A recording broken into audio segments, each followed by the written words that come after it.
Hello, how's everybody doing? Does anybody love Jesus out there? If you love him, say hallelujah. Praise God. So I am Pastor Tracy, and I am delighted to be here. I have the honor and the privilege of saying the prayer, the invocation. I believe that love is stronger than hate. And if there was ever a time we needed the Lord Jesus Christ, it is right now. Praise God. Amen. So if you could just do me a favor and just bow your heads, and then we'll pray together as we go to the throne of grace. Almighty God, we thank you for this gathering and for the opportunity to serve our nation. We ask your blessing upon our president, Donald Trump, and upon our vice president, JD Vance, and our leaders, and all who labor for the good of the people. Protect our country from every form of evil that would divide and destroy us, and guide us in the path of justice, unity, love, and peace. We also pray that you send salvation, because before men can change, hearts must change, and only God can change the heart. We also pray for prosperity, not only in resources, but in wisdom and in compassion and opportunity for every citizen. Grant us strength to meet the challenges ahead and courage to serve with integrity. And may this time together be marked with respect and a spirit of cooperation. In the precious name of Jesus, we pray. And the church said, God bless you. Give them a big hand.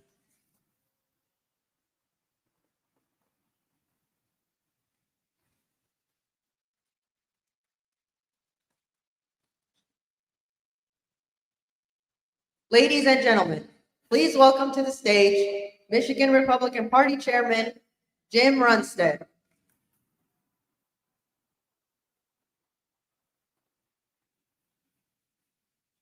Thank you. I'd like to start with the Pledge of Allegiance. Please join me. I pledge allegiance to the flag of the United States of America, and to the republic which stands one nation, under God, indivisible, with liberty and justice for all. Thank you. What an honor to welcome the Vice President Vance to Howell, Michigan. And one of the rare times we Michiganders will admit it, that we are proud to host someone from Ohio. It is fitting that we gather at Hatch Stamping, founded in 1952 by the brothers Raymond Walter and Joseph Hatch. Their story is pure American spirit. Seeing a need, taking a risk, and building a company that turned an idea into reality. President Trump knows private enterprise drives American growth. That is why he championed the big, beautiful bill, common sense legislation to fuel our economy, including permanent qualified business income deductions, full deduction for US-based R&D expenses, 100% bonus for depreciation for equipment, vehicles, and software, and no taxes on overtime for our wonderful workers.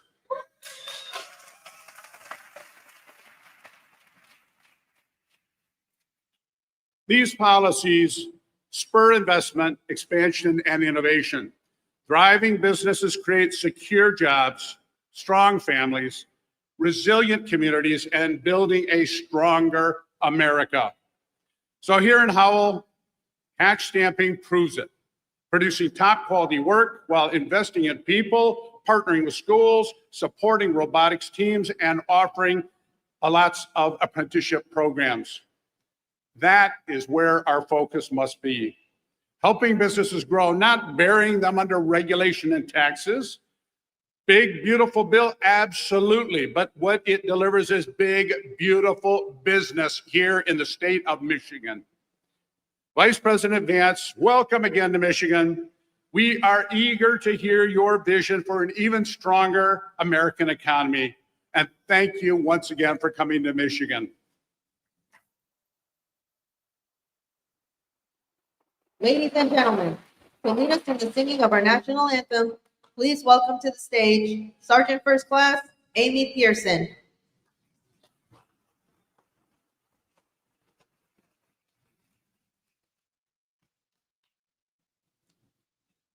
Oh, say, can you see by the dawn's early light what so proudly we hailed at the twilight's last gleaming, whose broad stripes and bright stars through the perilous fight o'er the ramparts we watched were so gallantly streaming, and the rockets of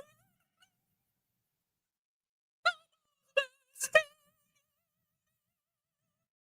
gave proof through the night that our flag was still there. Oh, say does that star-spangled banner wave o'er the land and the home of the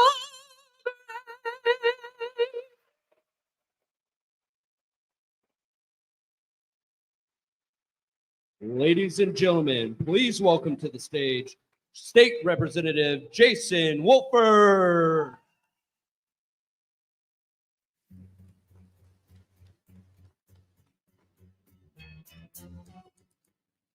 Working 9 to 5, I wish. It's more than that. How awesome is it that we get to call Donald Trump and JD Vance our president and vice president? Let's go.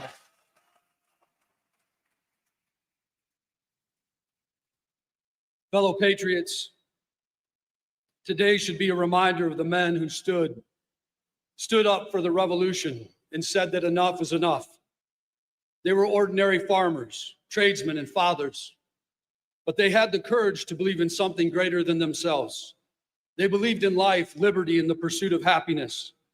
They believed in passing down freedom to their children, even if it cost them everything. And it did. From the Revolutionary War to Pearl Harbor to the heartbreak of September 11th, we've always found strength and unity when we've been tested. And in just those moments, it has brought Americans together. It's brought us together in unity. And so will this tragic and untimely death of Charlie Kirk.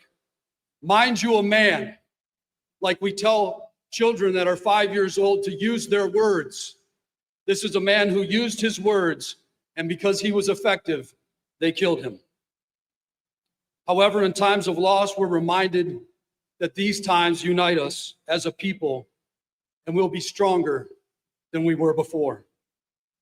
He was a Charlie Kirk was a peacemaker, not a peacekeeper. And that is what is needed today in the times that we live. The word of God says in Matthew, "The blessed are the peacemakers, for they shall be called sons of God." Peacemaking is a messy business. It brings accountability. Today, I look around and I see that that spirit is needed once again, not because we face muskets or cannons, but because the values that made this nation strong are truly under attack. Our families are under attack, our men are under attack, and our women and children are under attack, and most importantly, our faith is under attack. Our very culture is being pushed aside. And I want you to know that there is a new revolution that we're called to fight. And it's not fought with weapons, it's fought with truth, with courage, and faith and conviction. In my work as chair of oversight in the state of Michigan, I have seen things that have made me shake my head. Billions of dollars in waste, fraud, and abuse. And I can only imagine what our forefathers would have thought if they could see what we were up against and what we were going through. But I'm thankful that we have a president of the United States of America that's a constitutional president who understands of returning power back to the state, to we the people. This is why I'm humbled to be in leadership in the House and working to make a tangible contribution and a difference. But I want to make it very obvious and clear that being a state representative, a congressman, a vice president, or a president is more than just spreadsheets and budgets. However, I'm happy to tell you the Michigan House Republicans cut the budget by $5 billion. That's a good place for a round of applause.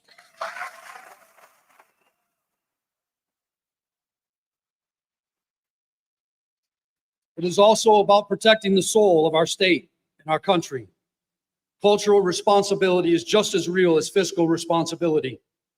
If we balance the books, but lose our families, our faith, and our freedoms, then we've lost everything that matters. And this is why I believe that religion and politics are both spiritual issues when you boil them down to their finite. The men who wrote the Declaration of Independence knew that their rights came from God, not government. And if they come from God, no bureaucrat, no fourth fictitious branch of the government, the administration state, has the ability to take them. Yet today we see that happening. They're making rules and punishing people and never being held accountable for what they've done.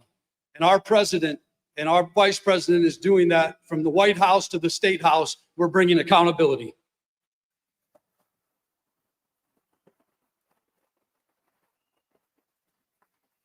So in closing, yes, we are in a fight, not for power, not for titles, but for principle. From the White House to the State House, we're fighting for you, for the families, people who are trying to pay their bills, raise their children, and for the communities trying to hold on to their values that are near and dear to their heart, and for the veterans who gave everything so that we could be free here today. Remember that liberty was won by ordinary men and women who stood up when it mattered the most. And now it's my turn, it's your turn to stand up and fight. We must stand with the same courage, the same faith, and the same commitment to freedom, and to give freedom back and support those who dare challenge the status quo.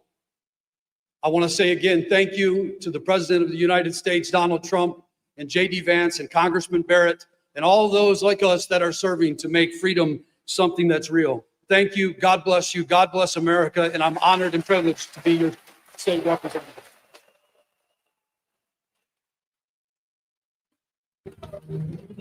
Ladies and gentlemen, please welcome to the stage former Congressman Mike Rogers.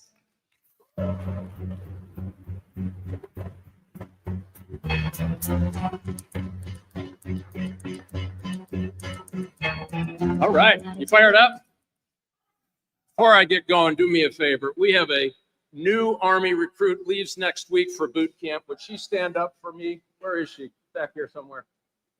Where she is? There she is. Just stand up right there. Thank you. All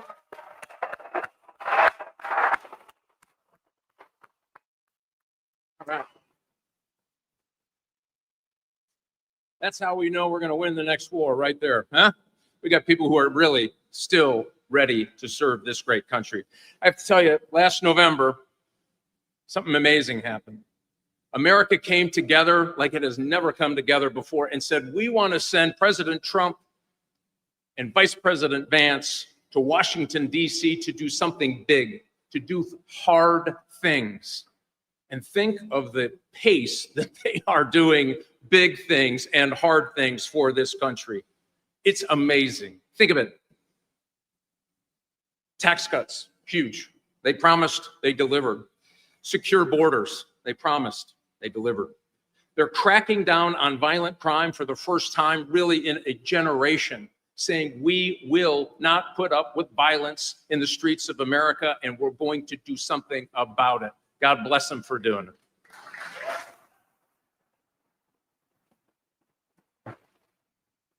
I'm going to take just a minute to reflect on last week.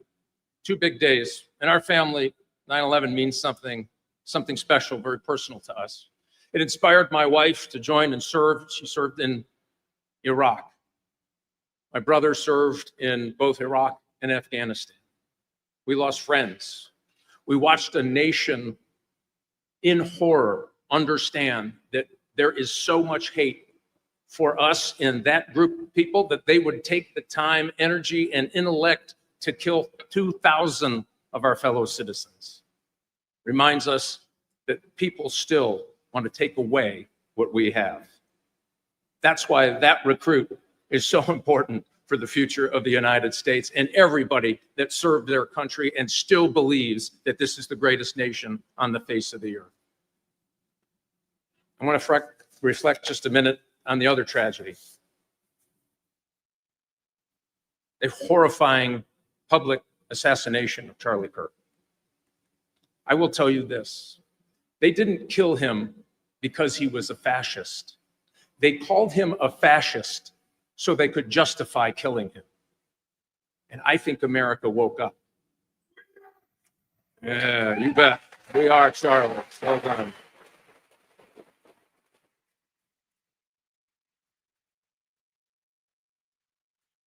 And something important happened. There was no burning. There was no looting. Thousands and thousands of people came to vigils all across this state, all across this country, to reflect, to pray for his family, to pray for the future of our country. There was no talk of revenge. There was no reaching for the ammo box, but I tell you what they did do. They inspired a new generation of people who said, we will activate and get to the ballot box coming next year. Yeah, you can applaud that. That's good. Matter of fact, where's our Turning Point crowd? Where are they? Raise your hands. Look at them. That is the folks that are going to help get that done. God bless you. They will pick up this mantle and have the same courage to talk about their faith and the future and boundaries for a better country. Pretty fired up about that. And you just get to see, that's Michigan State. I know there are chapters all over this great state. And this revival that we're hearing and talking about, why President Trump and Vice President Vance wanted to be here in this manufacturing facility, it's this revival of Michigan manufacturing. It is coming. And it's personal to me. I'm the youngest of 5 boys. My father was a shop teacher. And by the way, if you called it industrial arts in my family, you might get a backhand. It was shop, metalworking, mechanics, woodworking. He was excellent at all of it. And he made sure all 5 of us boys took that when we went to high school. Because he always believed building things was the key ingredient and cornerstone of a great nation, a great community.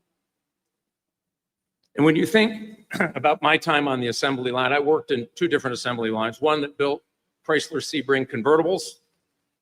Those were great cars, and if you got one that wasn't, I didn't build that one. And I worked in a plant that made the materials that went into dashboards in cars. They were phenomenal jobs. And when I was young growing up, you could see factories everywhere. Remember the Wixom plant where they now send RVs? Right? We lost so much for so long because people weren't paying attention. And China was glad to catch all of it. This president and this vice president have had the courage to stand up and say, no longer, not on our watch, it's coming home.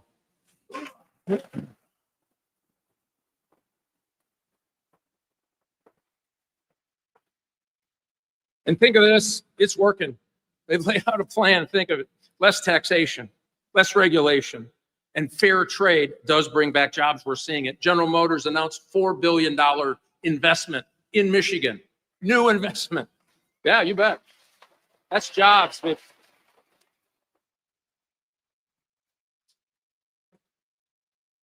John Deere, $20 billion. Westinghouse, $6 billion. And this is an important one too. Johnson & Johnson announced they were going to spend $55 billion bringing manufacturing back. And I'll tell you why that's important. We count on China for 80% of all the active ingredients in medicine. 80%. I don't know about you. I don't really want to count on the Chinese if we got health problems. They are going to make that investment to bring it back so we can start standing up and be the America that all of us grew up in and this generation wants to grow up in. And we're that close. Yeah, you bet.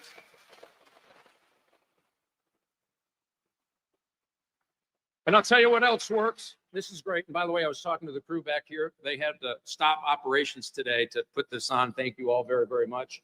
The good news is I think there's going to be overtime in getting this place back going again. And guess what? It's tax-free. You're not paying. Oh, come on, people. That's exciting.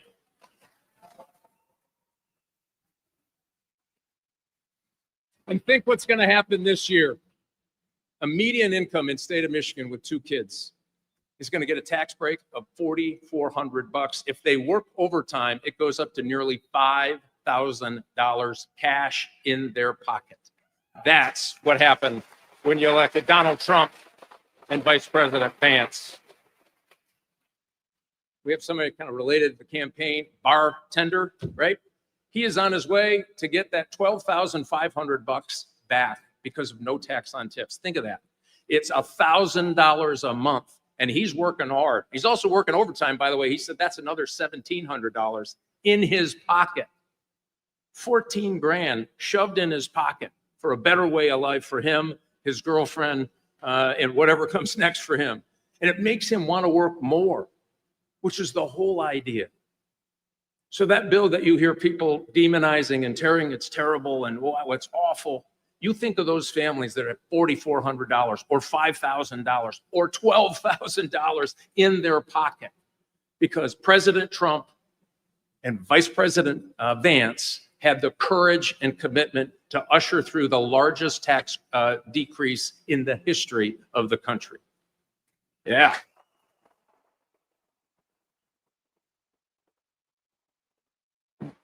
And by the way, that bartender made it very clear. He said, I'll never vote for another Democrat again.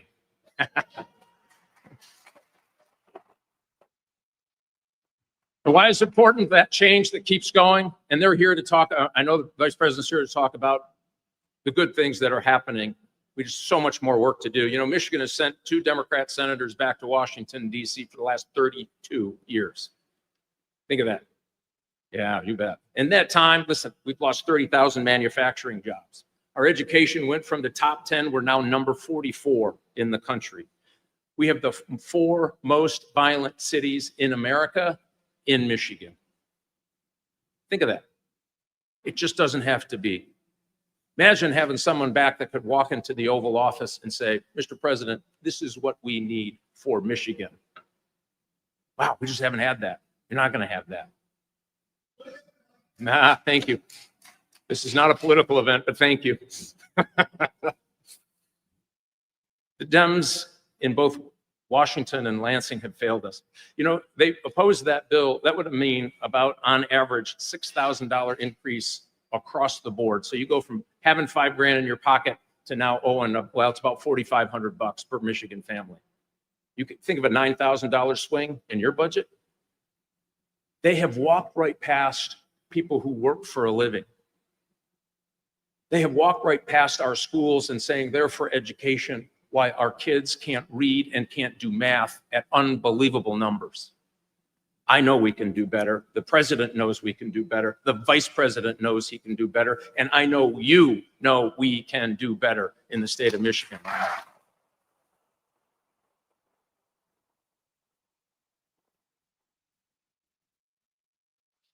So it's just one thing, reason I know Michigan can get back into this arsenal of democracy, because that's exactly what we were called after World War II. Think of that. We went from building in 1941 automobiles that had 15,000 parts.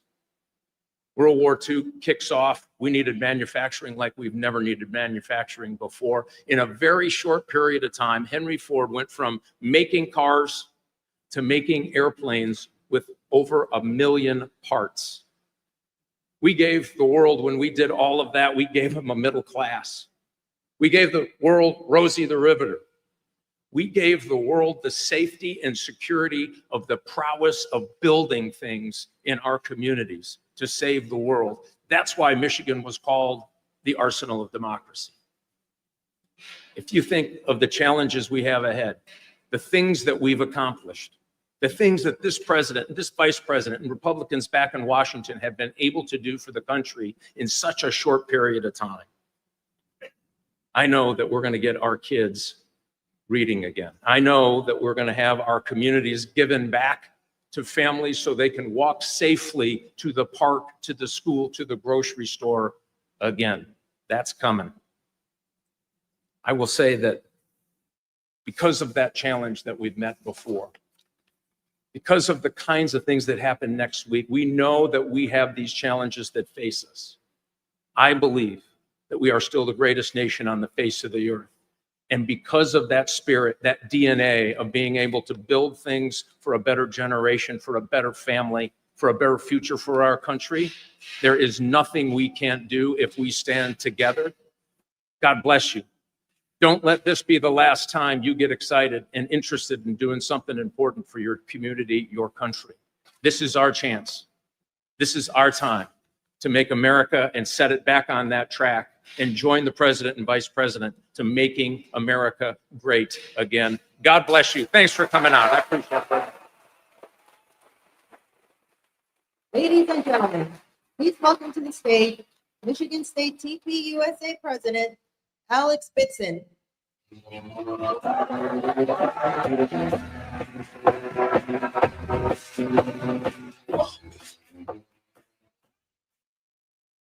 Good afternoon, everyone. As all of you know, last week, Charlie Kirk was assassinated at an event in Utah. In the wake of that, I want to speak briefly about his legacy and about the future of the conservative movement. Charlie was a devout Christian, a husband to his wife, Erica, and a father to 2 children. With that as his foundation, he became a source of political inspiration to many, me included. Just a few short months ago, I had the honor of hosting him on Michigan State's campus. I shook his hand, tossed out these hats, and watched as over 2,500 of my fellow students enjoyed the ultimate example of American political excellence: free, open, spirited public debate. Tragically, that larger-than-life figure representing the best of our nation has been torn from us at 31 years old. He's no longer going to host campus events. He's not going to write books. He's not going to speak at conferences inspiring the next generation. He's not going to kiss his wife or hug his young children. Amidst the rise in rhetorical temperature, political violence, and social upheaval, it's easy to distance ourselves, to think that hatred's far away. After all, President Trump thankfully ended up okay, and Charlie's event was 1,000 miles away from here. I hate to be the bearer of bad news, everyone, but hatred and evil is closer to home than we think. Since Charlie's assassination, I've watched as countless people have justified, minimized, and even celebrated his death. As an MSU student, I've seen it in our internal social media networks. Teachers around the country have done the same, including at least one at the University of Michigan. Elected representatives have refused moments of silence and prayer for his family, instead choosing to laugh and jeer. One particularly disgusting post online even said the following: "Can Erica Kirk be next? Then the 2 children can be placed with foster parents who will have them properly educated and grow up hating their parents." It's hard to even say those words out loud. Even those politically mature enough to say, "I oppose political violence, but," are so filled with hatred that they can't resist the opportunity to attack Charlie now that he's no longer alive to defend himself. Evil is scarily close to home. Charlie wasn't an extremist. He was respectful, and he never called for violence. He was simply a man who passionately advocated for public discourse, personal freedoms, and limited government. His respectful ethos and mass appeal make his death even more concerning. It's become clear that a significant portion of our country doesn't just hate Charlie. They hate the good, the true, and the beautiful. They hate you for simply daring to disagree with them. In the wake of Charlie's death, many have called for unity in opposition to political violence. I agree. Violence is always unacceptable, and we must coalesce around a shared vision for our country. But responsibility for that unity does not fall on conservatives to be conciliatory, giving in to the left for the sake of getting along. We must not be cowed into submission, scared of the consequences of speaking up or lying to ourselves, that softening our beliefs is unifying. Responsibility for the collapse of our social fabric falls on those who've spent years calling everyone they disagree with racist, Nazi, bigot, Hitler, and fascist. They got us here, and they must get us out. As conservatives, we have an obligation to spread Charlie's legacy. We must pick up the microphone where he left it, bloodied in Utah, and work to save our country. No one's been a better example of this than Vice President Vance, and we sincerely thank him for his efforts. I want to challenge each and every person in the audience today, within the next week, do something to save your country. Join a Turning Point or College Republicans chapter. Donate to political causes, volunteer, post online, have conversations with your neighbors, wear your conservative merch in public, ask your pastor to speak out. Boldly and peacefully stand with your convictions. I don't pretend it's going to be easy, guys. It's not. You almost certainly will be criticized and mocked. I have. Might have conflicts with friends and family. I have as well. But it's worth it. For your trouble, you get to look yourself in the mirror and know that you played a part in helping the greatest nation in the history of mankind. I'm optimistic for the future, everyone. The number of people who have reached out in support of Charlie's mission in the last week has been incredible. Memorials in every city have had thousands of attendees. Professional football and baseball teams have interrupted their games to pay their respects. Turning Point USA has received over 50,000 new chapter requests.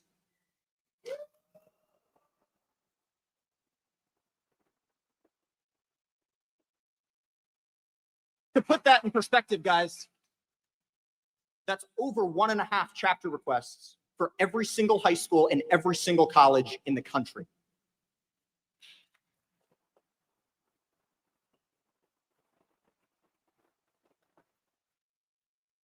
We have a job to do.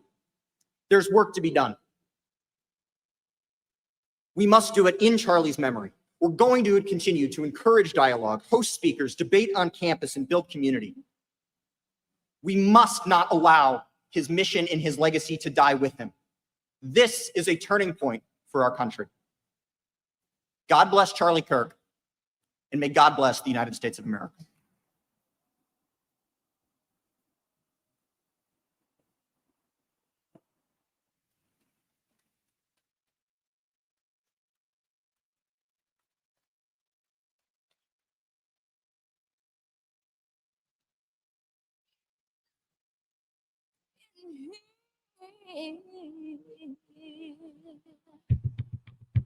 And the bass keeps running and running and running and running.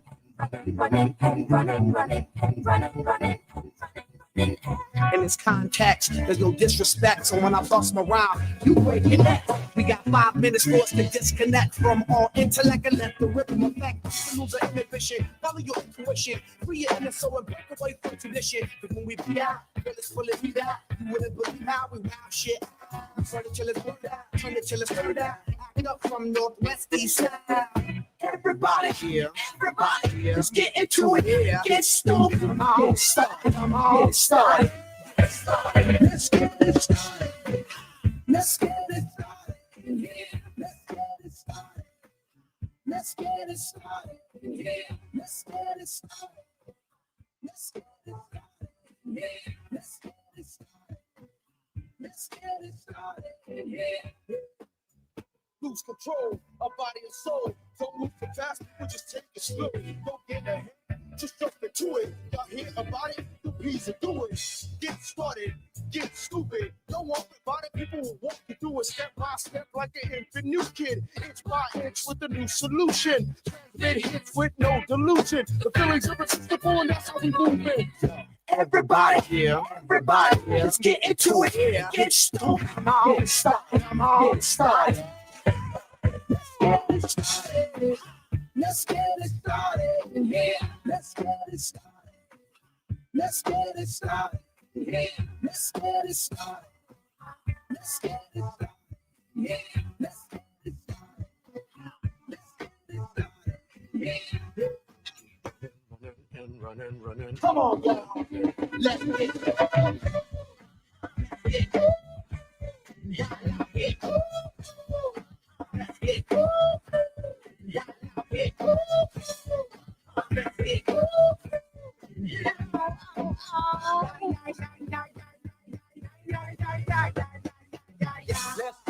That's the deal. At the gate, will be the bugged out thrill.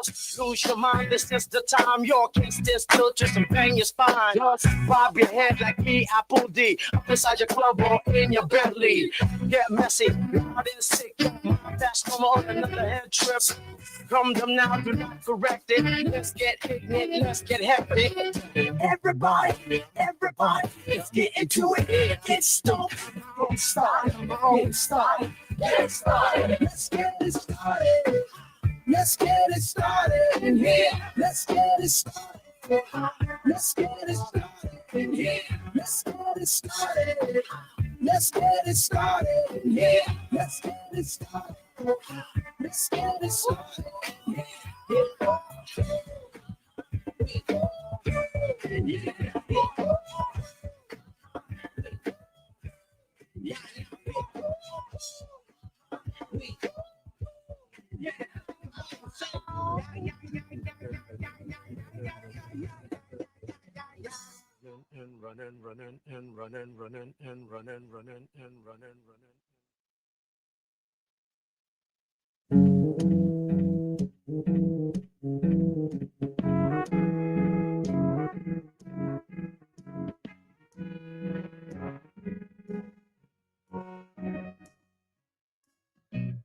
Where it began, I can't begin to knowing, but then I know it's growing strong. Wasn't the spring, and spring became the summer. Who'd have believed you'd come along? Hand, touching hand, reaching out, touching me, touching you.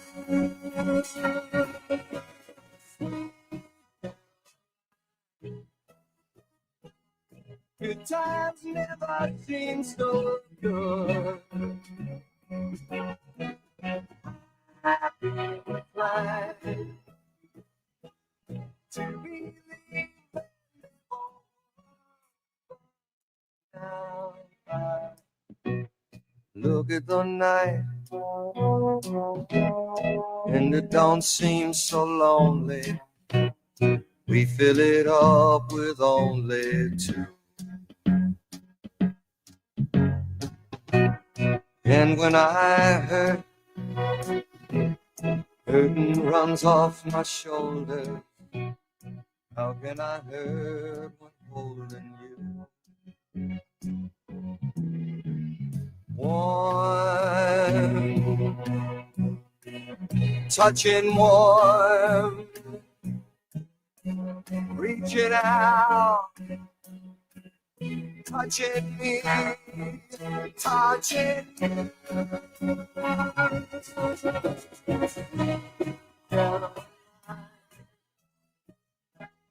Good times never seem so good.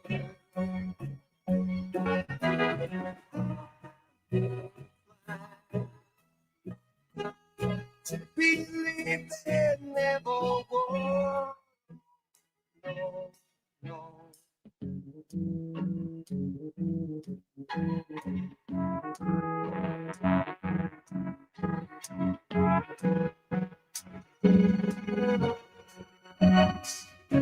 Sweet Caroline, good times never seem so good. Sweet Caroline, I believe they never could. Sweet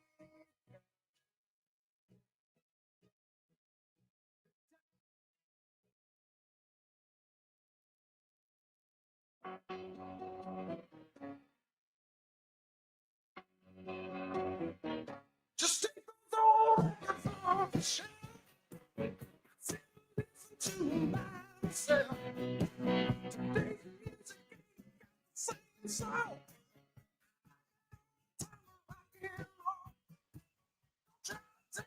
to a disco. You never the 10 minutes I feel it for my time of rocking. Still rocking. Music just soothes the soul. That old time of rocking and roll.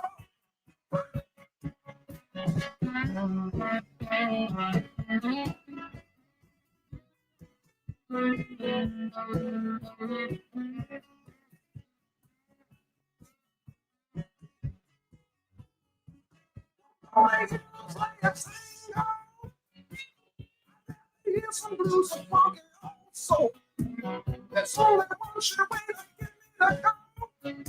Stop playing all time of rock and roll. And what you will say, I'm over the hill. Today's music ain't got the flame soul. Time of rock and roll. Rock and roll. Music just soothes the soul.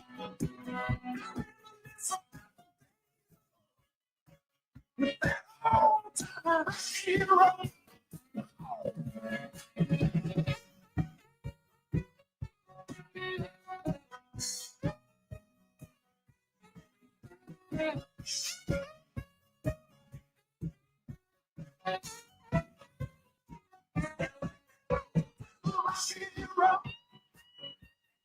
Music just soothes the soul.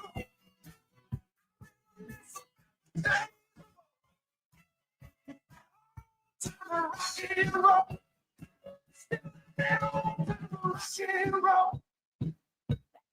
Music just soothes the soul.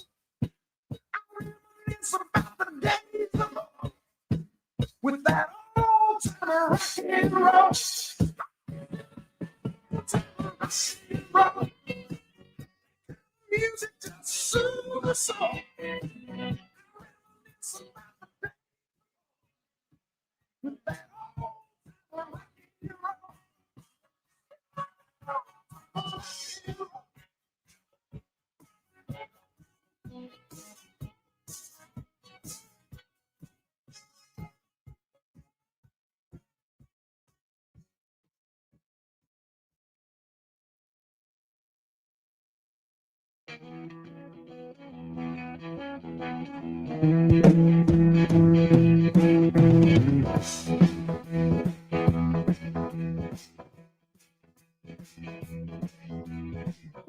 We've been together way back when.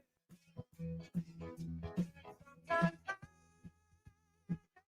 want to see you again, but I want you to know after all these years, you're still the one I want with my ears. You're still the one I was talking with, still the one that turns my head. We're still having fun, still the one. I look at your face every day, but I never thought I went away. I just wanted to go.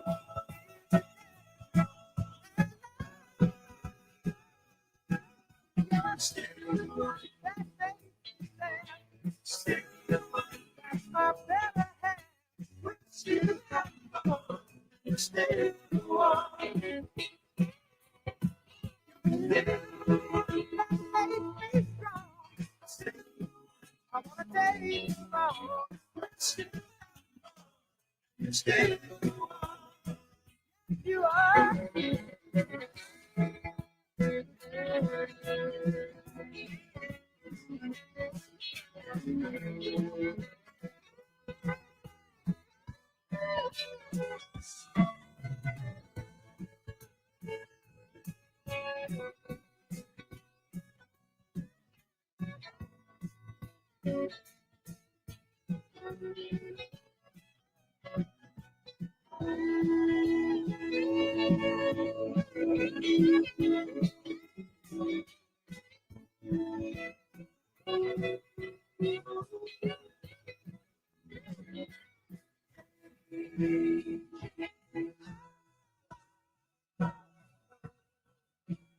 Even though we go,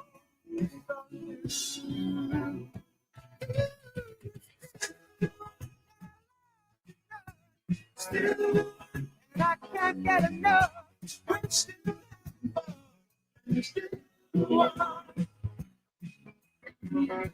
still, it's got it's still with which we're still and still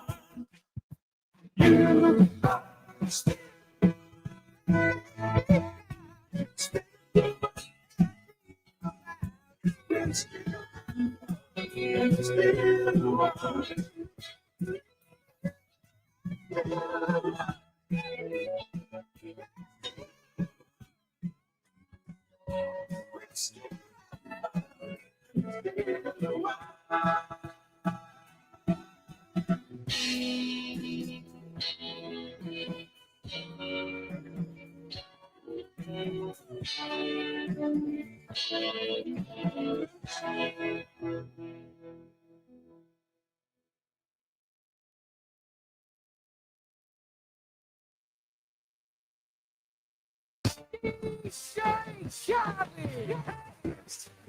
yeah, all I do is win, win, win, no matter what. Got money on my mind, I can never get enough. And every time I step up in the building, everybody hands go up. And they stay there. And they stay there. Cause all I do is win, win, win. And if you going in, put your hands in the air. Make them stay there. Ludacris going in on the verse, cause I never been defeated and I won't stop now. Keep your hands up, get them in the sky for the homies that ain't making it in my 4 block down. I never went nowhere. What they saying, Luda's back. Blame it on that contour. The hood call it Luda-yak. And I'm on this foolish track, so I spit my foolish flow. My hands go up and down, like strippers' booties go. My verses still be serving, tight like a million birds. And last time on a college remix, now I'm on the original version. Can't never count me out, y'all better count me in. Got 20 bank accounts, accountant count me in. Make millions every year, the South champions. Cause all I do is win, win, win, no matter what. Got money on my mind, I can never get enough. And every time I step up in the building, everybody hands go up. And they stay there. And they stay there. Cause all I do is win, win, win, win. And if you going in, put your hands in the air. Swerving in my low, head on the swivel, you know serving me's a no-no. Clean as a whistle as I pull out in my Rolls Royce. Yellow phone passenger, they see it, they say, oh boy. Tell Kelly, back it up, my niggas call me loco. Down for armed trafficking, don't make me pull that fofo. Ask you what you laughing at, represent that mud life. Dirty money, bitch, you better get your mud right. We come together, holding hands and holler Bud Light. We all strapping all black, it's like Bud Light. You riding the what? Cause we riding the night. Now she riding with me cause you wasn't riding. All I do is win, win, win, no matter what. Got money on my mind, I can never get it up. And every time I step up in the building, everybody hands go up. And they stay there. And they stay there. Cause all I do is win, win, win. And if you going in, put your hands in the air, make them stay there. Heat in the kitchen, hot on the stove, water getting boiled. Dope being slow, Snoopy in the hookie, system overload. I've been running this rap game since I was 20 years old. I hung with the worst of them, bust to my personal, floss them up, toss them up, harder way, close them up. Pardon me, I'm both enough, break you up, bless you, bro, don't mess with us. We like the youth in the 80s. Back to back, set a track, hit the lick, hit it back, hit the trick, jump the track. Bitch, I want my money back. Time and time again, while I'm sipping on this gin. Al David said it best, just win, baby, win. All I do is win, win, win, no matter what. Got money on my mind, I can never get enough. And every time I step up in the building, everybody hands go up. And they stay there, and they stay there, and they stay there. Down, down, cause all I do is win, win, win. And if you going in, put your hands in the air, you stay there.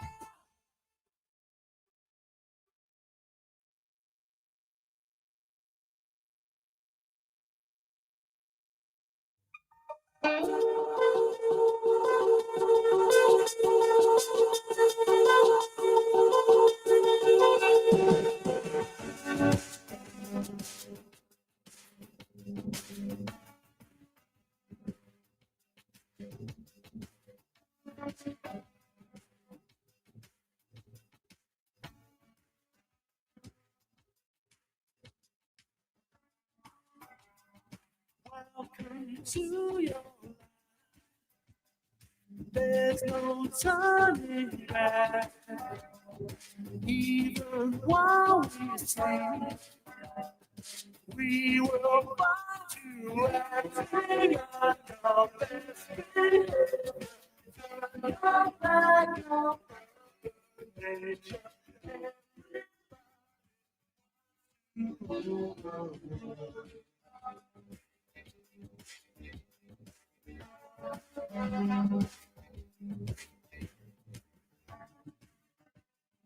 It's my own desire. It's my own will. Help me to decide. Help me make my freedom and my pleasure. Nothing ever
used to think maybe you love me. Now, baby, I'm sure. And I just can't wait till the day when you knock on my door. Now, every time I go for the mailbox, gotta hold myself down. Because I just can't wait till you write me you're coming around. Now I'm walking on sunshine. I'm walking on sunshine. I'm walking on sunshine. It doesn't feel good. Hey. It doesn't feel good. Yeah. I used to think maybe you love me. Now I know that's true. And I don't want to spend my whole life just waiting for you. Now I don't want you back for the weekend. You're not back for a day. No, no. Just want you back, and I want you to stay. Yeah, I'm walking on sunshine. I'm walking on sunshine. I'm walking on sunshine.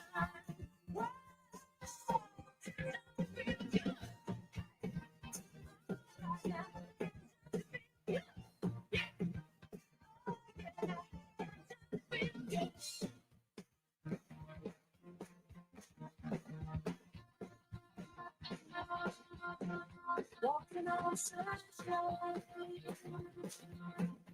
Walking on sunshine. I feel alive, I feel alive, I feel alive, I feel alive, I feel alive, on sunshine. On sunshine, baby. I'm walking on sunshine. I'm walking on sunshine. I'm walking on sunshine. Oh, I feel good.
It was 1989, my thoughts were short, my hair was long.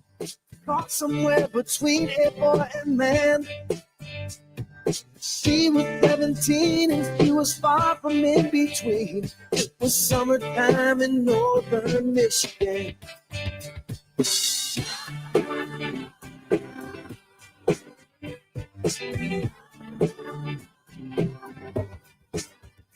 Splashing through the sandbar, talking about a campfire. It's the simple things in life, like when and where.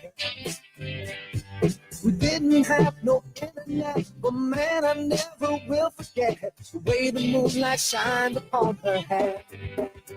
And we were trying different things, and we were smoking funny things, making love out by the lake to our favorite song. Sipping whiskey at the bottle, not thinking about tomorrow. Singing Sweet Home Alabama all summer long.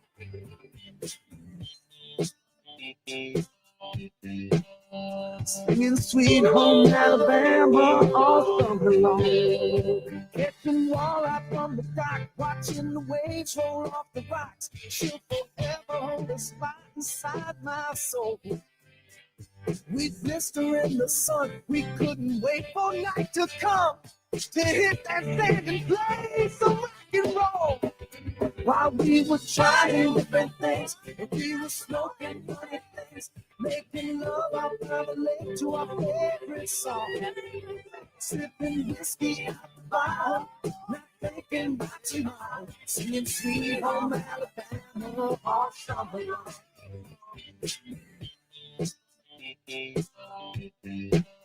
Singing Sweet Home Alabama all summer long.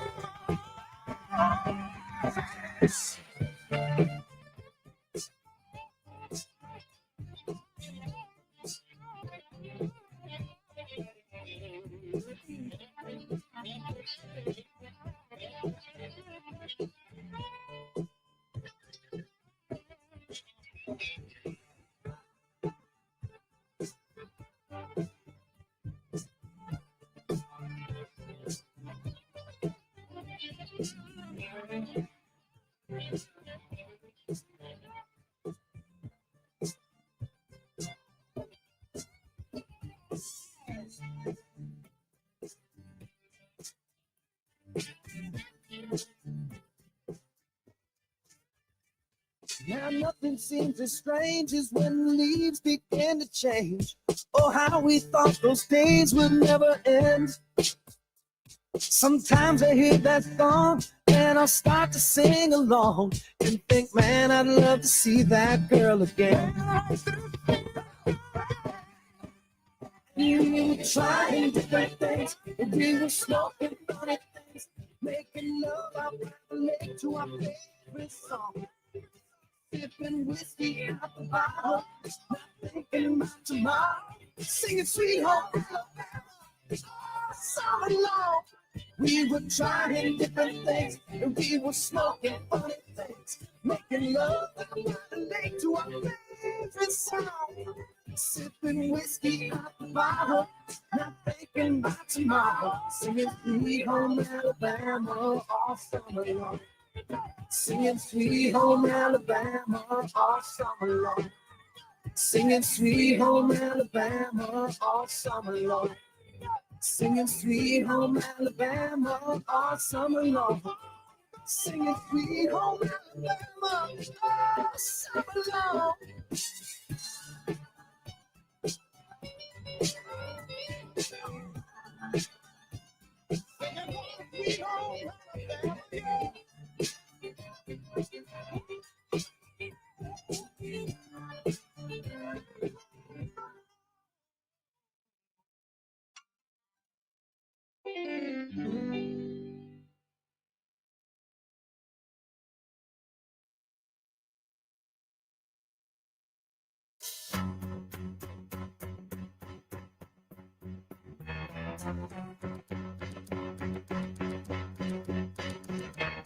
Tumble out of bed and I stumble to the kitchen, pour myself a cup of ambition and yawn and stretch and try to come to life.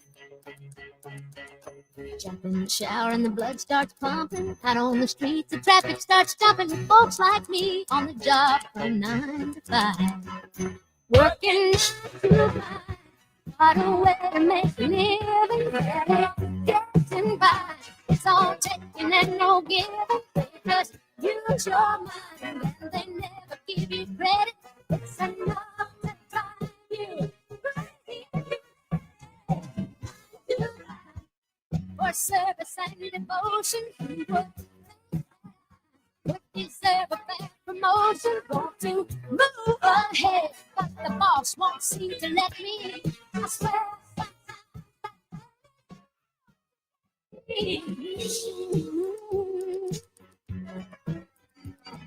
They let you dream just to watch them shatter. You're just a step on the boss man's ladder, but you got dreams he'll never take away.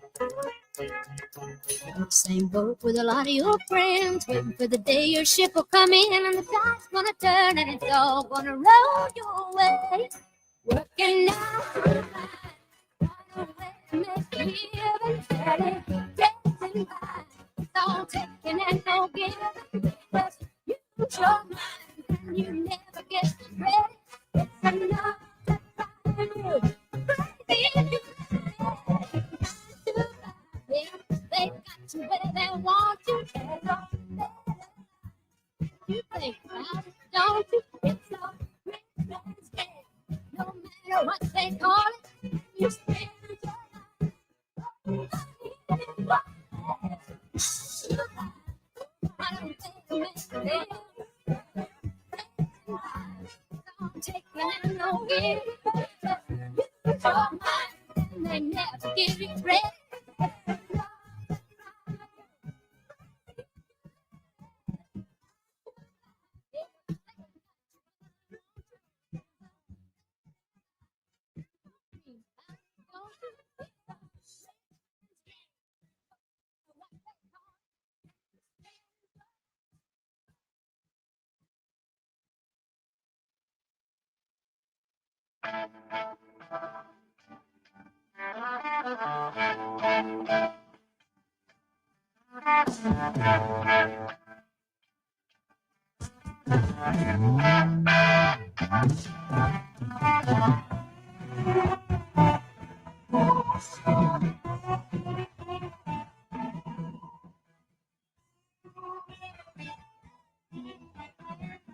Used to be such a big thing, so I go me. Open door for this old lady, never find a seat. The friends got their read papers, they can't be seen. With me, and the real shot down, and I'm feeling me. Oh, Mr. Nice Guy. Oh, Mr. Clean. Oh, Mr. Nice Guy. They say he's sick. He's a seeking.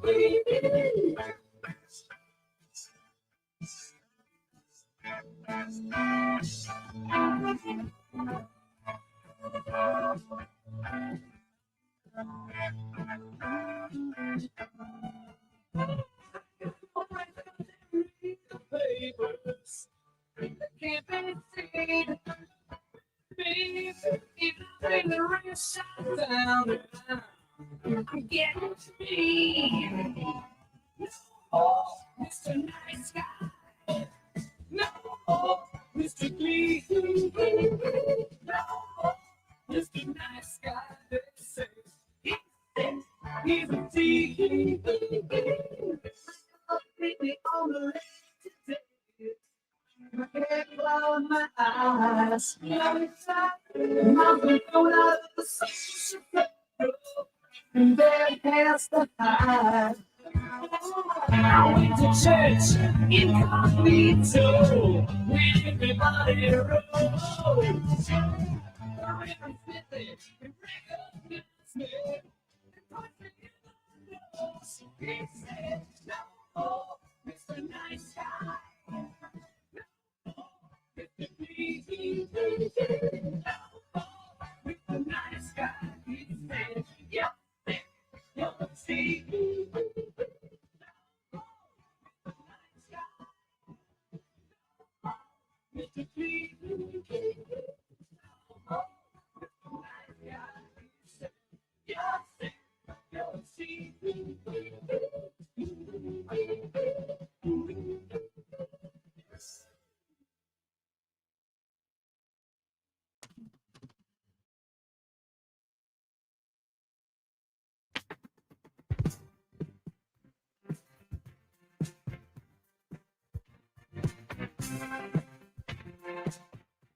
I said upside down, you're giving love and stick to me.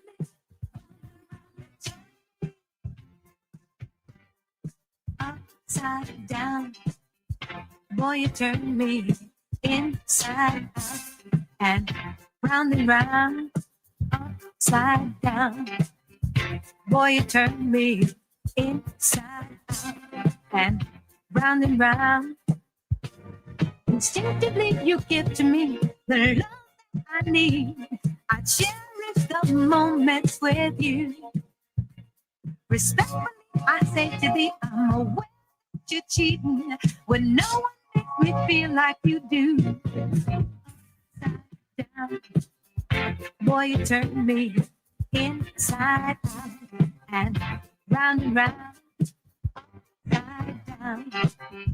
Boy, you turn me inside and round.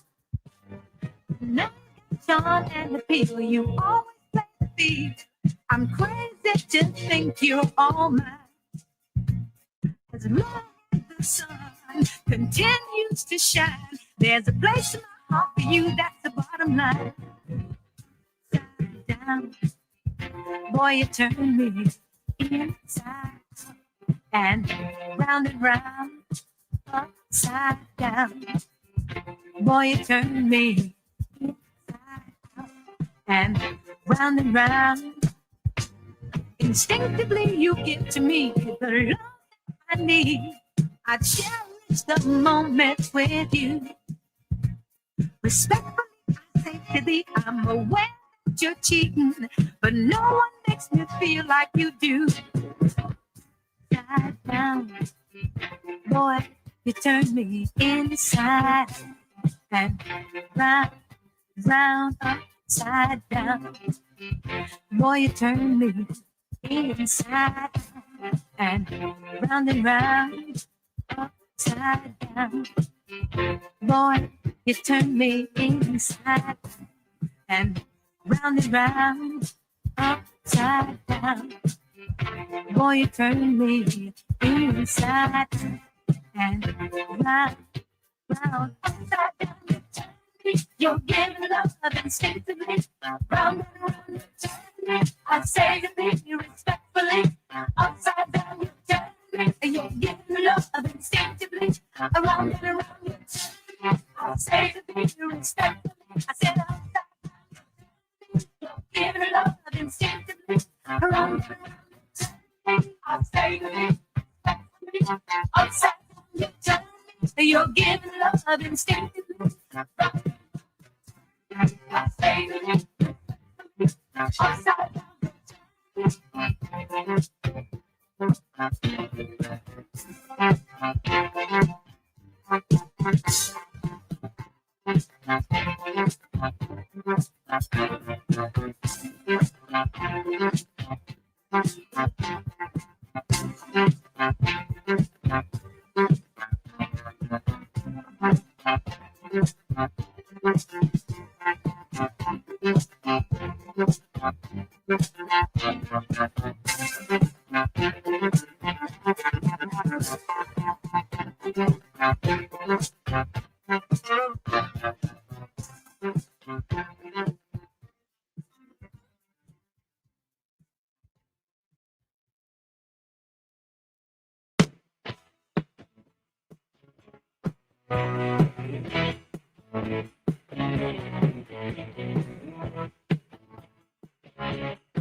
History of breaking little hearts like the one in me. That's okay. Let's see how you do it. Pull up your dukes. Let's get through it. Come with your best shot. Why don't you hit me with your best shot? Hit me with your best shot. Fire away. Come on, rhythm, come on. You don't fight fair. That's okay. Steer by care. Knock me down, so I get right back on my feet again. Hit me with your best shot. Why don't you hit me with your best shot? Hit me with your best shot. Fire away.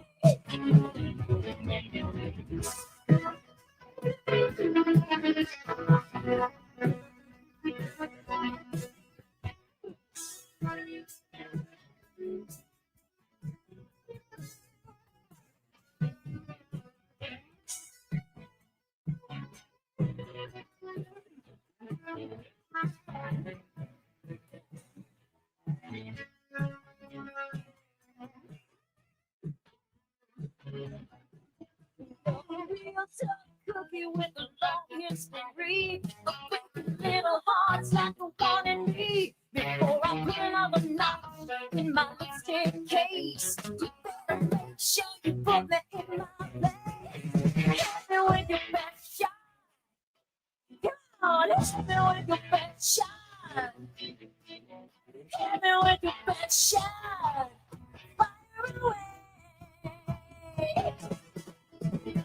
Hit me with your best shot. Why don't you hit me with your best shot? Hit me with your best shot. Fire away.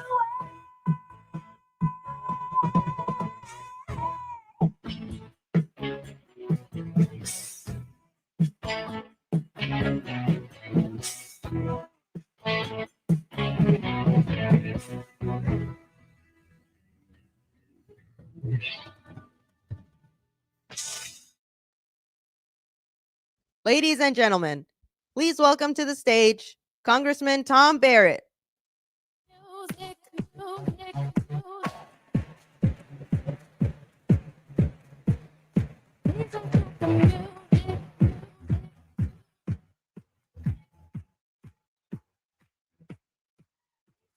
Music. Hey. Thank you. How is everybody? Are you excited to hear from the Vice President today? All right. I woke up this morning in Washington, D.C., and it was swampy and foggy and rainy. And I said, I wonder what it's like in Howell today. We should go check it out. And here we are. And I'm so proud and thankful to represent you and to be your voice in our nation's capital in Washington, D.C. You know, I take it really seriously that I'm there to be your voice and the voice of your families and the people of mid-Michigan that send me to Washington, D.C., and not to be Washington's voice back here at home. So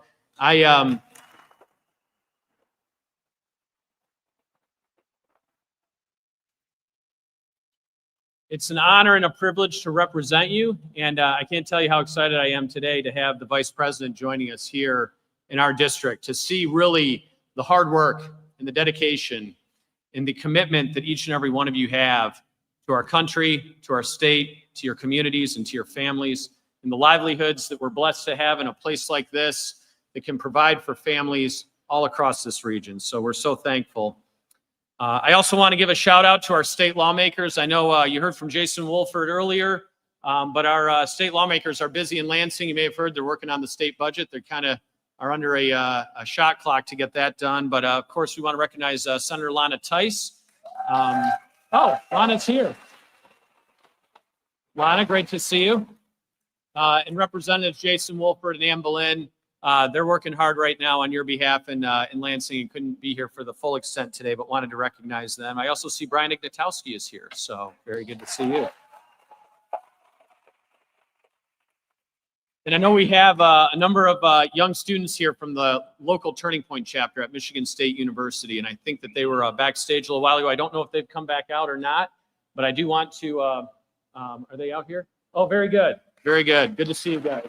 Let's give them an applause. Of course, we can't go forward today without acknowledging just the horrific, tragic, and gruesome loss of life of Charlie Kirk. Today is Constitution Day, and it's really, I think, something that we ought to take a step back and acknowledge is somebody like Charlie Kirk, who stood for the constitutional values that we all take for granted and died in the pursuit of really illustrating, highlighting, and amplifying those constitutional values. Paramount among them is the right to free speech. And that's something that we all continue to grapple with and struggle with. And I think a takeaway from that, I hope, is that we are at a turning point now as a country. And we have a choice to make which way we're going to turn.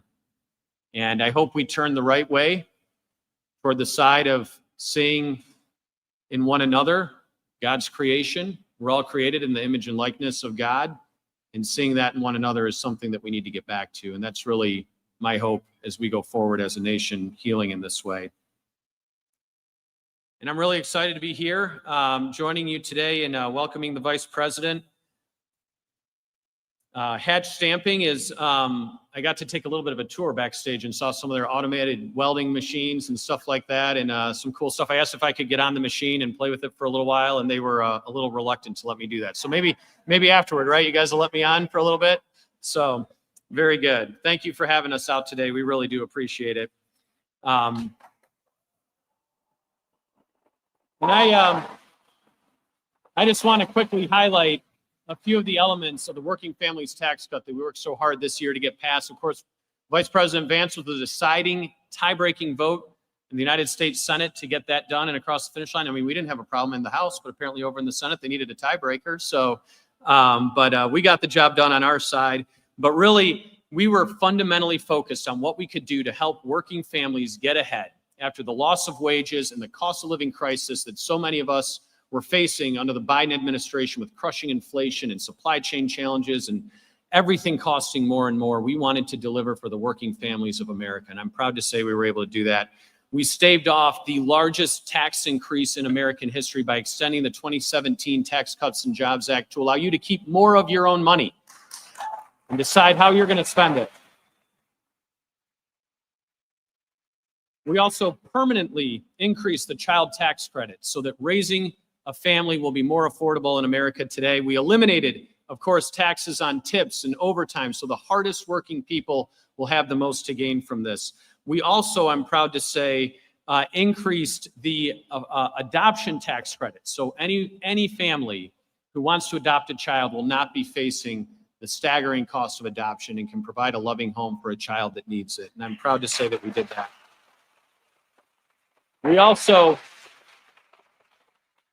slashed taxes on Social Security, so now more than 85% of senior citizens on Social Security will pay no taxes on their Social Security whatsoever. All of this will increase take-home pay for families by an average of $10,000 per year. That's real money in today's America and something that I'm proud that we were able to do. In other words, we finally put working families, not the elites, in the driver's seat for our policies in the United States. But we didn't stop there. The historic tax relief is already energizing our economy and creating jobs across Michigan and across our country.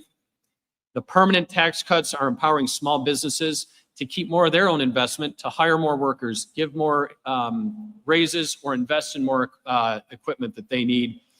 We're also providing a huge boost to Michigan's auto manufacturers, taking away taxes on automobile interest for cars that are made in America, like the ones made right here in my district, with parts that are made right here in this factory.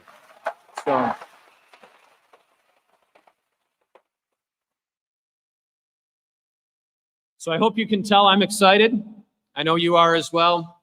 We're super excited to have the Vice President join us today. Like each of you in this room, the Vice President understands what it means to come from Midwestern roots with a working class background. In print and from the podium, he's told his powerful story that all of us have seen in really overcoming troubles and economic turmoil to achieve the great success and ultimately land him in the Vice President's office of the United States of America. He served our country in the Marines, and what I'm most proud of is that he was an enlisted Marine. Yes.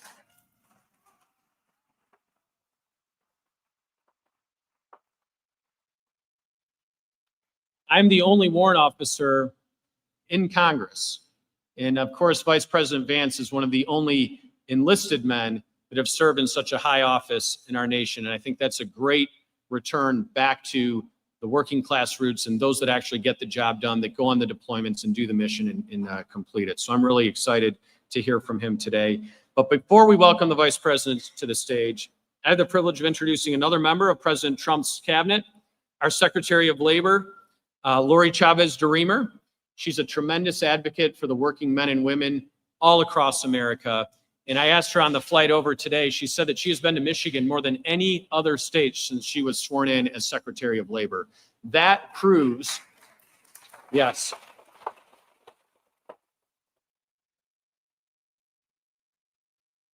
That proves the commitment that this administration has to Michigan. They were here during the campaign. They told you how important it was. and they have continued that commitment by having members of the cabinet and the vice president coming here more than any other state. I'm proud to welcome Lori Chavez-Deremer to the stage, Secretary of Labor. Thank you so much.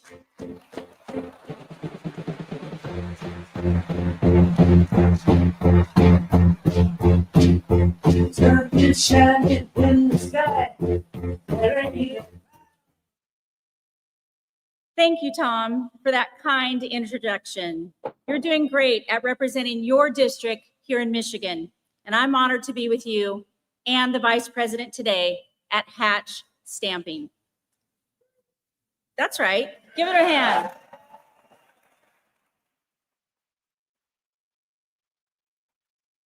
This is my first time on the road with the Vice President Vance, and it is fitting that we're starting right here in the heart of America's Industrial Revolution as we continue fighting to put America workers first. With close ties to businesses and unions, I was thought by some to be an unconventional pick to serve as the labor secretary in a Republican administration.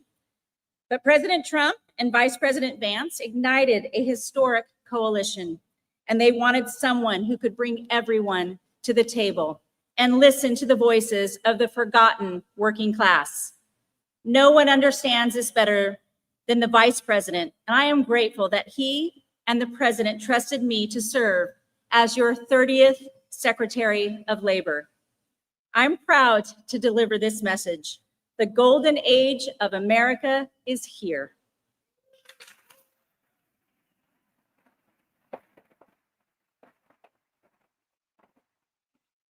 Nine months into this administration, America First policies have created hundreds of thousands of private sector jobs, and job growth has been entirely among native-born Americans.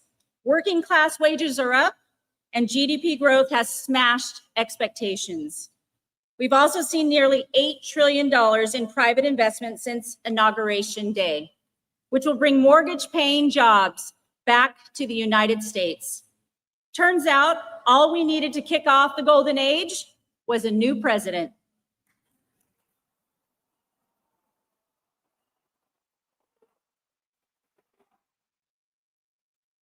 We have a master negotiator in the Oval Office who is putting American interests first again. President Trump has been striking new trade deals to restore our nation as the world's manufacturing superpower. Time and again, this administration has proven its commitment to putting American workers first. A prime example is the working family tax cut that President Trump and Vice President Vance spearheaded. This big, beautiful bill delivered no tax on overtime, no tax on tips, and no tax on Social Security. Working class families can expect to see an average of $10,000 more in take-home pay. As a mom of twin girls, and now a grandmother, and my one daughter and my grandson, who also live in Michigan, Saginaw, Michigan, are here.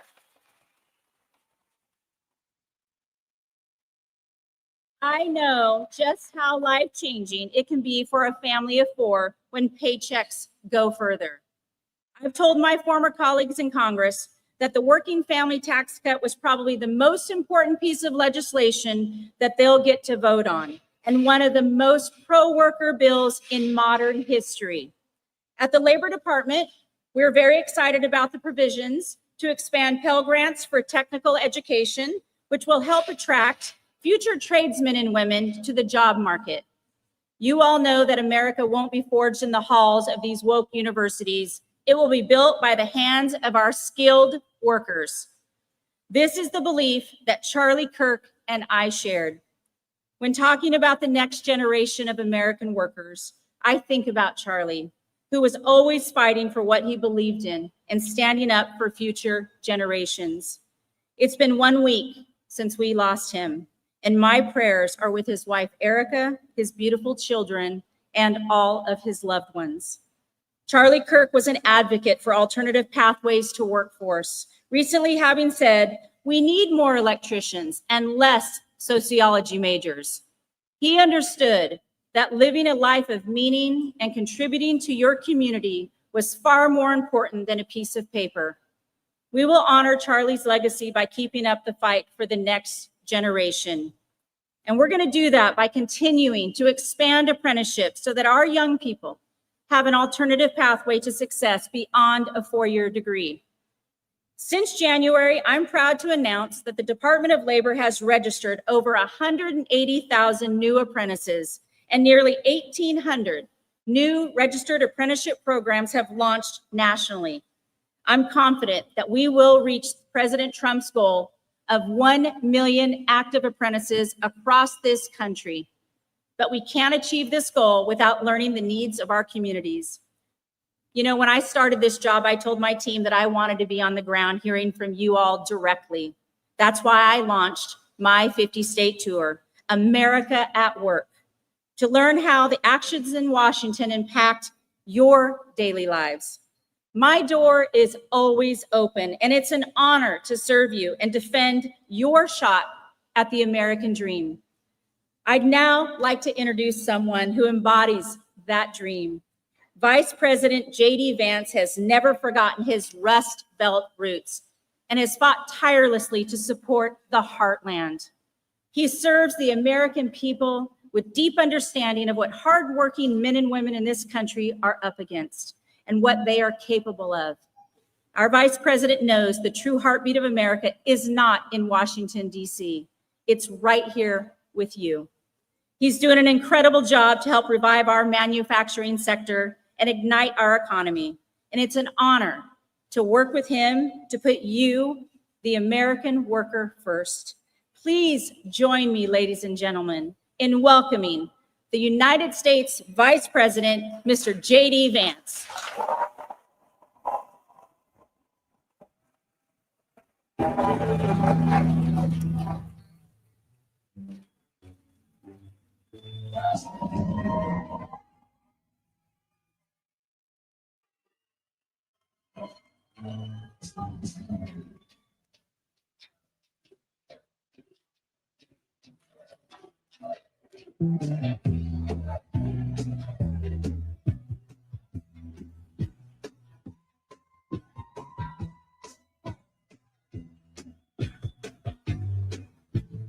Thank you guys. Please. Thank you all. Well, it's great to be here in the great state of Michigan. I always loved coming to Michigan on the campaign trail, and I'd always said, you know, the most dangerous place maybe this Ohio State grad visited was Michigan on the campaign trail, but you all were always kind and friendly and good to me. We love you too. Thank you, sir. It's good to see you again, man. I'm not going to do that here. Somebody yelled out OH. I'm not doing that here. Don't insult your hosts is the basic thing that I learned in politics. Let me just say a few things, a few words of gratitude. First of all, you guys are lucky to have a great congressman who fights for working people in the state of Michigan. Tom Barrett, where are you, Tom? Thank you so much for what you do.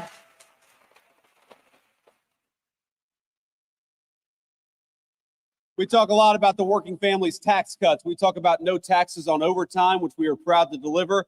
No taxes on tips, which we are proud to deliver. The lowest taxes that we've had in this country in a very long time, because Tom Barrett went to Washington and fought for the people of this district. Thank you so much, Tom, for everything that you do.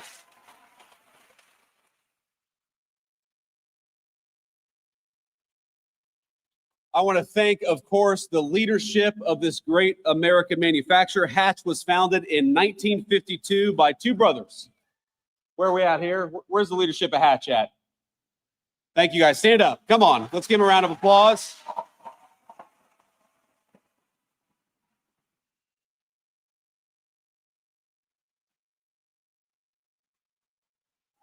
Thank you, guys. I got a little tour with Daniel Craig and Wally earlier today. Thank you guys so much. I'm not going to try to pronounce your last name, Wally. I don't want to insult you or look like an idiot in front of the TV cameras, but you guys, this is a great facility. So it started, of course, manufacturing parts for M1 rifles for the American warfighter, and now it manufactures all kinds of automotive components that we rely on each and every single day. And one of the things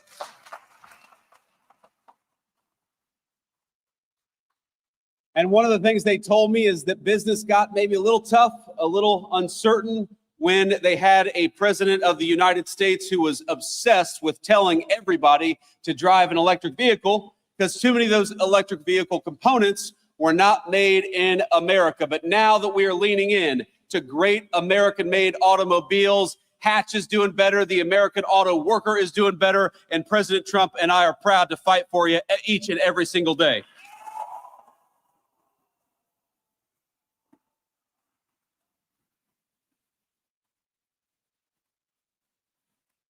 I've also got to thank our incredible Secretary of Labor. You just heard from her, Secretary Chavez-Deremer. Let's get a round of applause for the great Secretary of Labor.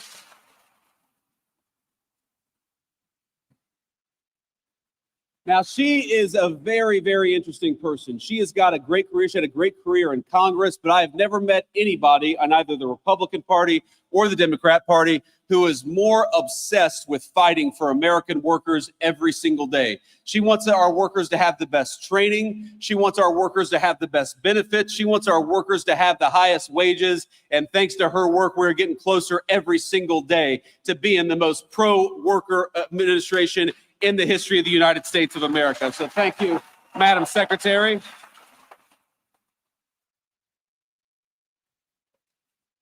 We also have Michigan GOP Chair Jim Runstead. Where's Jim at? Jim, thank you for everything that you're doing. Now, Jim did such a good job during the last election in 2024 that the previous GOP chair, Pete Heckstra, is now our ambassador to Canada. So if you do a really good job, man, you might just get a promotion. Who knows? But he's doing a great job here in Michigan, and we're going to fight with him for the next couple of years to make sure that we're electing candidates who actually serve the interests of Michiganders and serve the interests of the American worker. And that's what we're here for, and we'll never forget it. So I want to say just one thing about my friend Charlie Kirk. I want to talk about Charlie Kirk for a little bit. And the last group I want to have be recognized here is we have got a lot of kids, and I hate to call you kids, but when you're 41 years old, you guys are kids. TPUSA is a great organization founded by my friend Charlie Kirk that takes the message of free speech and conservative values all over our college campuses here in the state of Michigan and elsewhere. And we've got some proud TPUSA folks here. Would you guys stand up and be recognized by the crowd? We love you.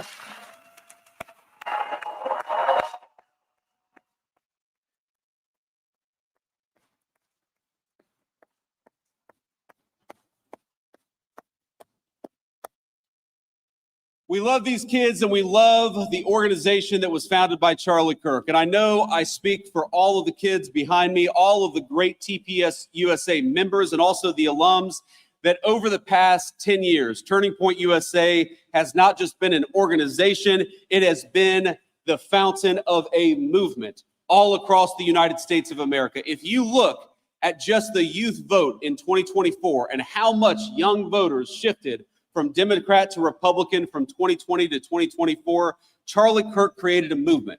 And that movement made Donald J. Trump the president of the United States, and it made me the vice president of the United States. I would not be here without Charlie.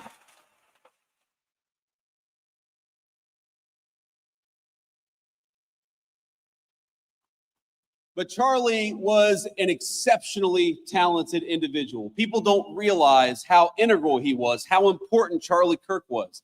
He helped us staff the administration with solid people like Secretary Chavez-Deremer. He made sure that when we hired somebody, that it was a smart person, but it was also a kind and decent person. You see him at these college events, and he would talk to anybody. He didn't care if you were a Democrat, a Republican, a liberal, a conservative, if you supported the Trump administration or not. He felt that the most important American political virtue was to just get out there and talk to our fellow Americans. And I hate to say that a week ago, he was doing what he did best. He was doing what he loved, and an assassin gunned him down for daring to say things that assassin thought were wrong or shouldn't be said. Well, I think I speak for every person in this room, and I think I speak for a majority of our fellow Americans when I say we do not attack or commit violence against people because we disagree with their ideas. We debate ideas, and we're going to keep on debating them in honor of the great Charlie Kirk for as long as I have a microphone.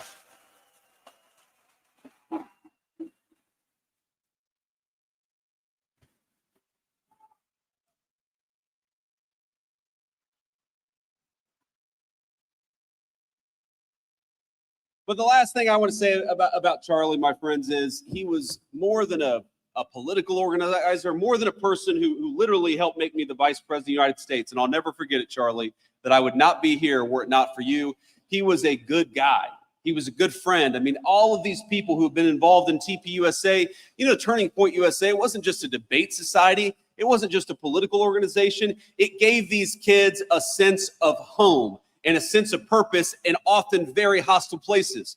If you were a young conservative or you were a young Christian and you were worried that a professor might give you a bad grade for being who you were, Charlie's Turning Point USA gave you a home. If you were worried that you had an idea that was maybe disfavored by your social group, if you were worried that you believed something that was just a little too controversial for a college campus, Turning Point USA gave you a home, it gave you friends, it gave you moral support, and that is what I think must live on in the wake of Charlie Kirk's death. I have friends who met a husband, a wife, a boyfriend, a girlfriend, who met the best man at their wedding at Turning Points USA because it was an organization of patriots dedicated to making this country the very best country that it could be. And I would like to think that whether you're a Democrat or a Republican, this basic idea of young people gathering to discuss and debate, that is the thing that we cannot let pass away just because the leader of Turning Points USA was gunned down by an assassin. And I want to let you know that whether you're a Democrat or Republican, whatever your belief is, I will fight for your right to speak your mind. We reject political violence and we reject the crazy left-wing radicals that gunned down our friend Charlie Kirk. Let's talk to one another and not try to shoot each other down for disagreeing.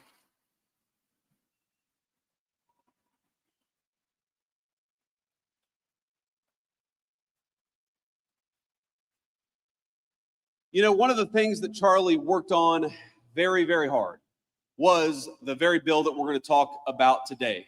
I remember having so many phone conversations, so many text conversations with Charlie about how to make the bill better, about how to do more for working families. Because you know what, Charlie, he believed exactly what I believed and exactly what the President of the United States believed, that we have got to rebuild the American dream, especially for our young people, which is why this big, beautiful bill does so much to bring American manufacturing back to the United States of America.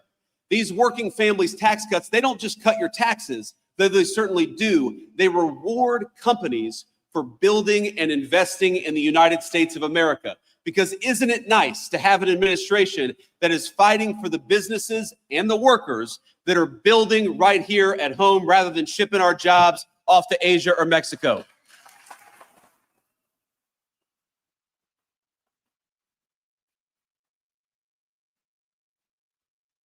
We fought for no taxes on overtime and no taxes on tips because we want you to keep more of your hard-earned money. We fought for an increase to the child tax credit because we want to make it easier for young families to bring new life into this world and to raise that new life in security and prosperity and comfort. The working families tax cut is not just a big 1,000-page bill. It is an important part, maybe the most important part, to restarting the American dream in this country. Wouldn't it be nice to have a president, and now we do, who builds in America rather than rewards companies for shipping jobs overseas? Wouldn't it be nice to have an administration that actually gives you more of your hard-earned money rather than taking more of it for hard-earned or for government bureaucrats?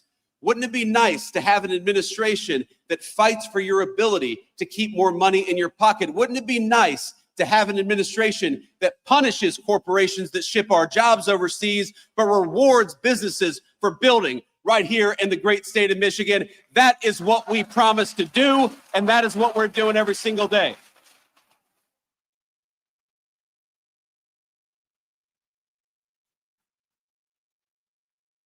Now, I don't know if you saw the headlines this morning, if you turned on the TV this morning, but the president right now is participating in a great state visit to the United Kingdom, our closest ally, of course, going back to the very beginning of our country when we didn't always agree very early on. But pretty much since then, they've been very close friends of the United States, about 200 years, our most important ally in the world.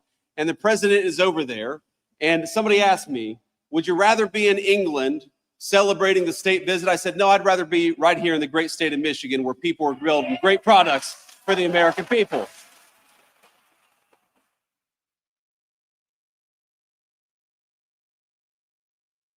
So with all due respect to our great president and all due respect to the King of England, I am so proud to be right here where I am today with all of you talking about all of the ways in which we can continue to build an America that works for normal Americans again. And that means a lot of things. Part of making this country work for you all is making sure you're safe in your communities and safe in your streets.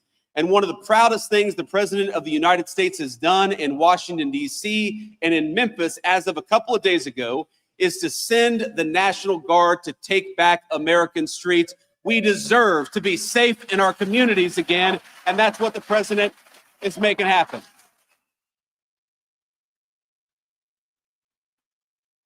And it's so funny, you go to these places and, you know, the TV cameras, very often the fake news media, all due respect to the fake news.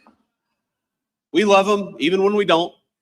They show up in these places and they put a microphone or a camera in front of somebody who they assume is a Democratic voter. And they say, what do you think about Donald Trump deploying these people to your city? And every single person says, it's a great idea. I just want to be safe. And we're glad the president is making that happen.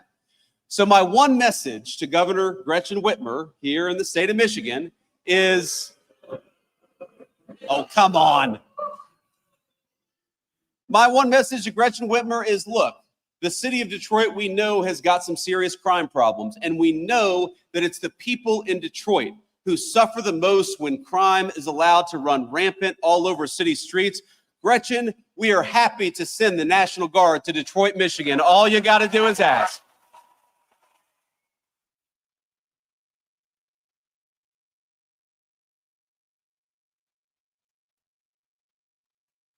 We got to remember, the streets are safer when law enforcement is allowed to put the bad guys away. And just as we want to protect your job and we want to make sure you have a good wage when you work hard, we also want to make sure when you go home, you can enjoy your neighborhood and enjoy your community and safety. You know what else we want to do? We want to make sure that our young people stop dying of this terrible poison, this fentanyl and other drugs that are being brought in by these cartels.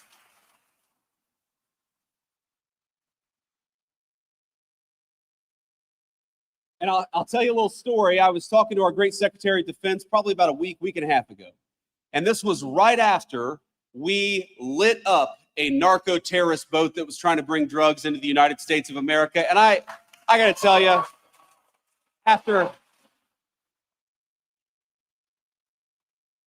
I am a child of the war on terrorism era. I served just as Tom did in our military. I deployed to Iraq as a United States Marine, a young enlisted United States Marine. I am proud to have a president who is sending our military to light up the cartels that threaten our people in our own backyard. That's where the military belongs, if they belong anywhere.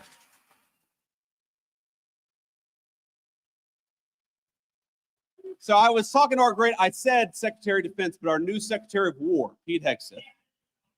And I was talking to Secretary Hegseth, and you know what he said? He said, you know what, Mr. Vice President, we don't see any of these drug boats coming into our country. They've completely stopped. And I said, I know why. I would stop too. Hell, I wouldn't go fishing right now in that area of the world. But that is what a military that is dedicated to its purpose and a commander-in-chief that is dedicated to the national good can do. If we just have our actual government fighting for the interests of Americans and nobody else, we can make this country safer. We can protect your jobs. We can make sure you've got the best wages anywhere in the world, and we can stop this terrible poison from coming into our country. We just needed a president who was willing to fight for you, and now we've got one.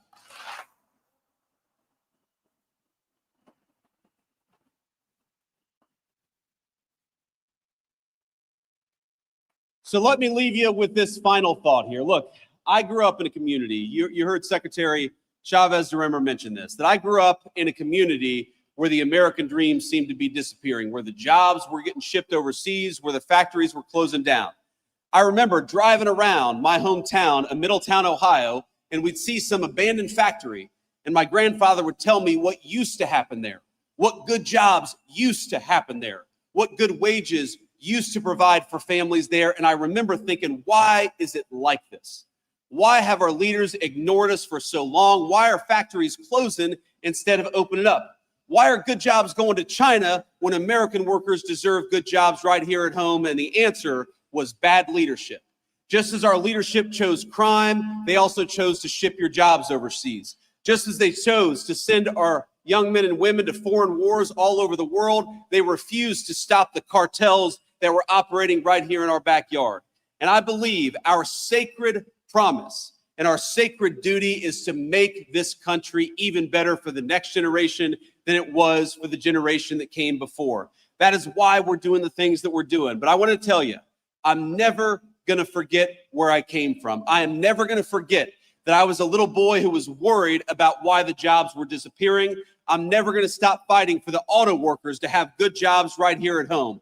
I'm never going to stop.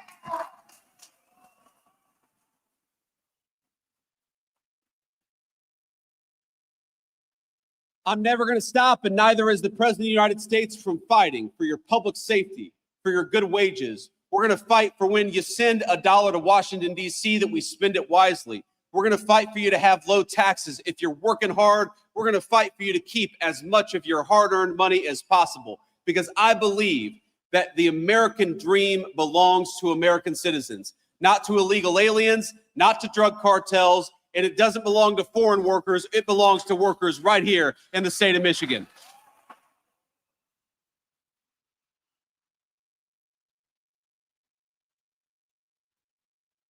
So I hope you remember, when you're voting in 2026, you have a choice between somebody who tried to fight for the illegal aliens and somebody who tried to fight against the drug cartels. You've got a choice between somebody who is trying to get good law enforcement officers to be able to do their job and those who demonized our cops and demonized our National Guardsmen.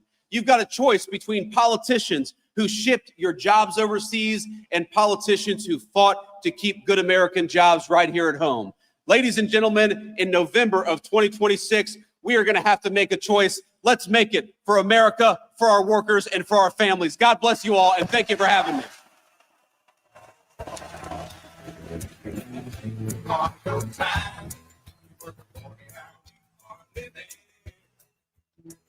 Send it all down. Hello, Pittsburgh. Still feel worker, let me thank you for your time. You were the boy you are living. Send it all down.